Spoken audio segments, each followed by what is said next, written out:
Hey everyone, hope you're enjoying your week. Wanted to jump on here and discuss some of the stock market trends that we have seen for the week of November 13th. So far this week, the biggest news that we saw for the market, and maybe the most positive news of this entire year, happened on Tuesday, as the Consumer Price Index report came out and stated that inflation was flat from the month of September to the month of October. However, the CPI reading did increase 3.2% from this time a year ago. The market did react very positively to this news. So essentially, it showed that inflation was flat. Energy prices declined by 2.5%. Shelter and home prices were also a little bit negative for the month as well. So this led the stock market to rally over 2 and 3% on the day on Tuesday. So far this month in November, the S&P 500 is up over 17%, and the NASDAQ is up almost 10% for the month. So a lot of investors are looking into this news and saying that this could be the end of interest rate increases by the Federal Reserve. They're also saying that this could predict a soft landing for the stock market and maybe even a year-end rally. So with this news on inflation, it is a bit of a sigh of relief for many investors because they believe that the Federal Reserve could even start to cut interest rates early into 2024.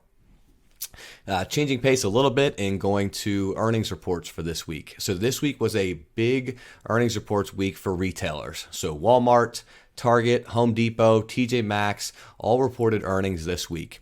And so far this week, Target has been the biggest winner of the earnings report cycle. So Target, although they did see a little bit of drop in sales, they saw their profits increase by 36%.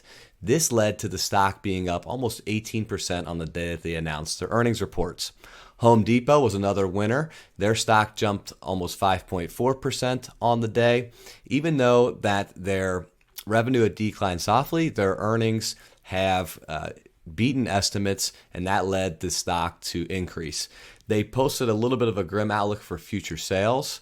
However, still a good day overall for the stock. One of the biggest losers on the day was Walmart. So Walmart saw the e-commerce side of their business grow and increase. They also had their revenue and earnings beat estimates. However, they're starting to say that consumer spending, the outlook for consumer spending is starting to peak, and they believe that the consumer will start to tighten up their spending, and this could lead to lower future revenue and sales for Walmart. So when they reported earnings on Thursday, the stock saw a drop of about 7% on the day. So there's a quick recap on what's going on with the market. Again, very positive news on inflation that came out. Even somewhat mixed results from the retailers that came out, but overall positive from that perspective as well. So let me know, leave a comment if you have any other thoughts or recommendations or stocks you'd like to see discussed when I hold these weekly videos as well.